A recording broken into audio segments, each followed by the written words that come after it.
जय फ्रेंड, जैसे इस क्वेश्चन को अपने कोचिंग में एक टेस्ट पेपर में क्वेश्चन दिया, इस क्वेश्चन को वो लोग सॉल्व ही नहीं कर पाए। मैं उन लोगों को बहुत बोला और कहा यही क्वेश्चन जो है जो आपके यूपी बोर्ड क्लास 10th में पूछने की उम्मीद 99 नहीं बल्कि 100% है। आप इस क्वेश्चन को कैसे मिस कर सकते हो?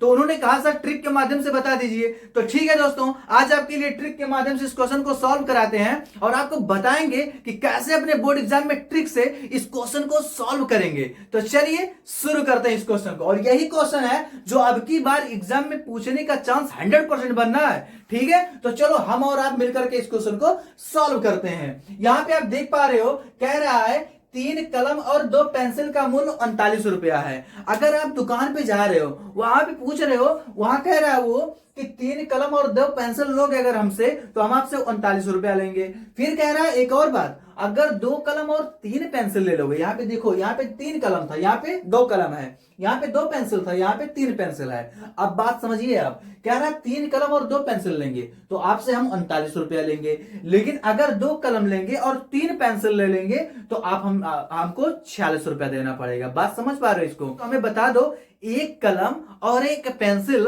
का दाम कितना होगा। बहुत अच्छे तरीके से क्वेश्चन है और आप किसी भी पंसारी या किराने वाली दुकान पे जाएंगे, ऐसे तो आपको बहुत सी सारे सवाल को जवाब देना पड़ेगा, लेकिन मैं हूं आपको ट्रिक के माध्यम से बताएंगे कैसे सॉल्व करेंगे इस क्वेश्चन को। तो चलिए शुरू करते हैं। यहां पे देखिए, हमें नहीं मालूम है कलम का दाम कितना है, हमें नहीं मालूम है पेंसिल का मूल्य कितना है। ठीक है, तो यहां पे लिखोगे माना कलम का मूल्य, माना कलम का मूल्य, ऐसे लिख दोगे, माना कलम का मूल्य बराबर x है। बराबर क्या मान लोगे भाई?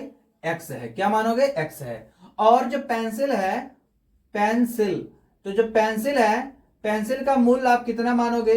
पेंसिल का मूल्य भी आप क्या मान लो? x मान लो। क्या मान लो? x मान लो।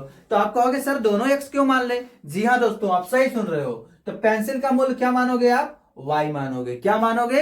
y मानोगे। क्यों? क्योंकि दोनों एक समान तो हमारा रेट है नहीं, मालूम है नहीं, इसलिए एक को क्या मानोगे? x मानोगे और दूसरे को y मानोगे। फिर आपसे यहां पे देखोगे, लिखोगे प्रश्नानुसार। क्या लिखोगे? प्रश्नानुसार। मतलब प्रश्न के अनुसार हम जो यहाँ पे जा रहे हैं लिखने के लिए, वो हम प्रश्न के अनुसार जा रहे हैं लिखने के लिए। तो प्रश्न क्या है? आप कहोगे सर 3 कलम, यहाँ पे लिखो 3 कलम किससे डिनोट करते हैं हम? कहोगे x से। 3 कलम प्लस, और क्या कह रहा है? 2 पेंसिल।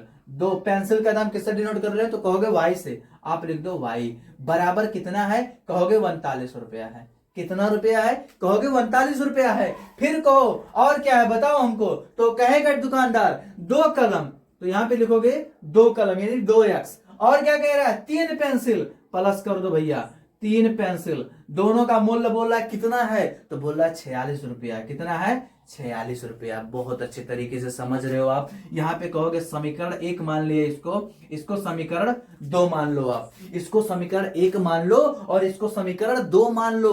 क्यों ऐसा कर रहे हो? क्योंकि बिना उस समीकरण के हम इसको सॉल्व नहीं कर सकते हैं। तो कैसे? देखो यहाँ पे देखोगे 2x है। अभी पिछला वीडियो जैसे आप देखे हैं तो हम आपको क्या बताए थे कि ये बराबर होना चाहिए। अगर यहाँ पे 3x है तो यहां पर भी क्या होना चाहिए? 3x होना चाहिए। अगर यहाँ पे 2x है तो यहां पर भी क्या होना चाहिए? 2x होना चाहिए। अगर ये नहीं बराबर हो पा रहे हैं तो इनको देख लो, नहीं बराबर हो पा रहे, इसलिए आप इनको बराबर कर लो। कैसे बराबर करोगे? ध्यान से देखो। कहोगे यदि हम इसको 6 बना दे, देखो यहाँ पे क्या है, 3 और 2 का एलसीएम निकालोगे कितना आएगा? 6 आएगा। तो इसको बराबर करने के लिए ना आप इनको 6 बना दो, इनको भी 6 बना दो।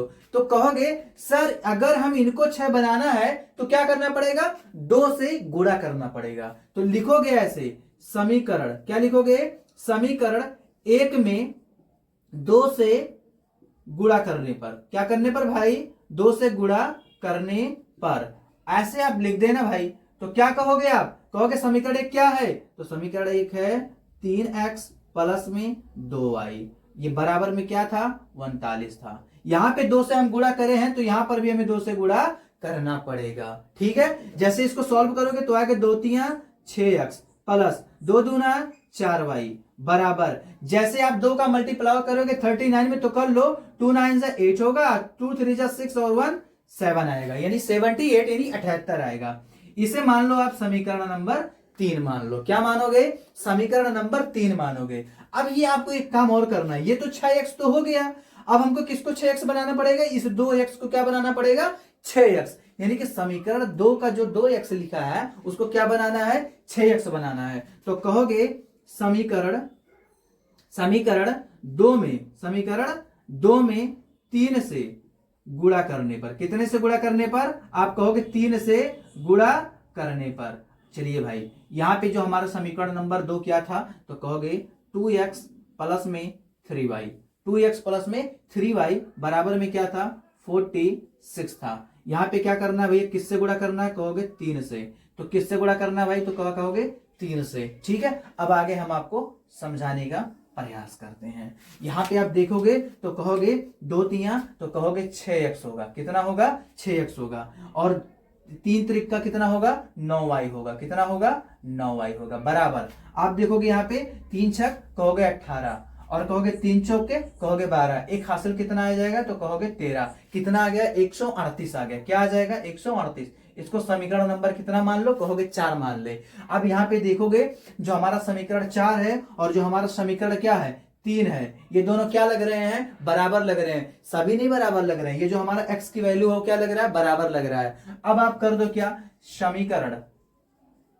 समीकरण यहां पे क्या है 4 है, -3 कर दो, यानी कि समीकरण 4 में से हम क्या कर दें 3 घटा दें, समीकरण 4 में से क्या कर दें 3 घटा दें, जोड़ेंगे तो क्या हो जाएगा 6 6 12 x हो जाएगा, लेकिन घटाएंगे तो कट जाएगा, ठीक है ना। तो समीकरण 4 हमारा क्या था, कहोगे 6x प्लस में 9y बराबर में 138 है, और समीकरण 3 हमारा क्या था, कहोगे 6x और क्या भाई प्लस में 4y, और क्या है भैया, तो कहोगे कितना आया 78, कितना आया है 78। अब इसको क्या करना है, हमको घटाना है, क्या करना है घटाना है, घटाओगे जैसे तैसे चिन्ह परिवर्तन हो जाएगा, ये क्या हो जाएगा माइनस, और ये क्या हो जाएगा माइनस, ये क्या हो जाएगा माइनस, क्यों, क्योंकि ये भी प्लस में था, ये भी प्लस में था, ये भी प्लस में था, जो जो प्लस में रहेगा वो सब माइनस हो जाएगा, जो माइनस में है वो सब प्लस हो जाएगा। संभोग से क्या मतलब, ये था हमारा संजोग से कि ये हमारा जो प्लस और माइनस क्या हो जाएगा, कट जाएगा, क्यों, क्योंकि ये मेरा प्लस में था और ये क्या हो जाएगा माइनस में, और ये हमारा प्लस में है और ये क्या है माइनस में है।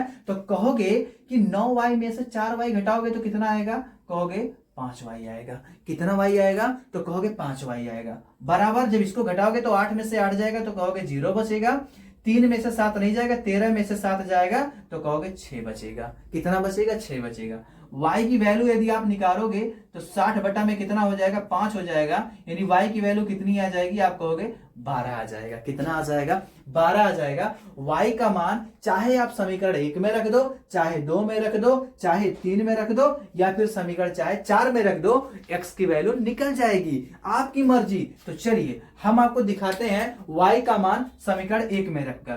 तो y का मान समीकरण 1 में रखने पर, तो चलिए हम समीकरण 1 में रखते हैं किसका मान, y का मान समीकरण 1 में रखते हैं। तो यहां पे आप कहोगे, यहां पे समीकरण 1 क्या है, तो समीकरण 1 है 3x plus 2y, 3x plus 2y बराबर में कितना है, तो कहोगे 39 है, बराबर में कितना है, तो क्या कहोगे 39 है। यहां पे देखो 3x हम ऐसे नोट कर देंगे प्लस 2 गुणे y की वैल्यू कहोगे 12 है, y की वैल्यू कितनी है, क्या कहोगे 12 है, बराबर में क्या है 39 है। आप कहोगे 3x बराबर 39, तो वो पहले से है, ठीक है ना, ये 12 दूना 24 उधर जाएगा तो किस में हो जाएगा माइनस में। इस टॉपिक को पहले समझ लो, एक लाइन हमने काट दिया है। यहाँ पे देखो 3x अपने जगह पे है, ये 39 अपने जगह पे है, ये जो 12 दूना कितना हो रहा है 24, ये प्लस में है ना 24, इसको उधर ले जाएंगे तो क्या हो जाएगा माइनस में 24 हो जाएगा। आप निकालोगे 3x बराबर 9 में से 4 घटेगा कितना बचेगा, कहोगे 5 बचेगा, 3 में से 2 घटेगा कितना बचेगा, कहोगे 1 बचेगा। अगर हम x की वैल्यू निकालें तो कहोगे 15 बटा में कितना आएगा सर 3 आएगा। अगर काटोगे 3 करने 3 और 3 बचे 15, तो यानी x का मान कितना निकल जाएगा, तो आप क्या कहोगे 5 निकल जाएगा। यानी x का मान 5 आ गया और y का मान 12 आ गया। इसका मतलब जो हमारा कलम का मूल्य था वो कितना है 5 है और जो हमारा पेंसिल का मूल्य है वो कितना है भाई, तो आप कहोगे पेंसिल का मूल्य 12 रुपया है। कितना है? 12 रुपया। ध्यान से समझो, जो y का मान था कितना था? 12 था, और y हम किसको माने थे? पेंसिल के मूल्य को माने थे। यानी एक पेंसिल का दाम कितना आ गया? 12 रुपया, और एक कलम का दाम कितना आ गया? 5 रुपया। आप यहाँ पे देखोगे, यहाँ पे कितना कलम था भाई, तो कहोगे 3 कलम था। एक कलम का दाम 5 रुपया, 3 कलम का दाम 15 रुपया। ठीक है, यहां कहोगे एक पेंसिल का दाम 12 रुपया, 2 पेंसिल का दाम 24 रुपया। जब 24 रुपया इसको और 15 रुपया इसको दोनों जोड़ रहे हो तो आ रहा है ना 39 रुपया। मतलब ये जो हमारा समीकरण है हमारे आंसर से संतुलित हो रही है ना, तो आप कहोगे हाँ हो रहा है। अगर हो रहा है तो वीडियो को लाइक जरूर कर दो। दोस्तों, यदि आप यूपी बोर्ड क्लास 10th में पढ़ रहे हो तो प्लीज चैनल को सब्सक्राइब कर लो, क्योंकि मोस्ट इंपॉर्टेंट वीडियो लेकर आता हूं आपके लिए, इसलिए चैनल को सब्सक्राइब करना मत भूलिएगा। मिलते हैं नेक्स्ट वीडियो में, तब तक के लिए थैंक यू।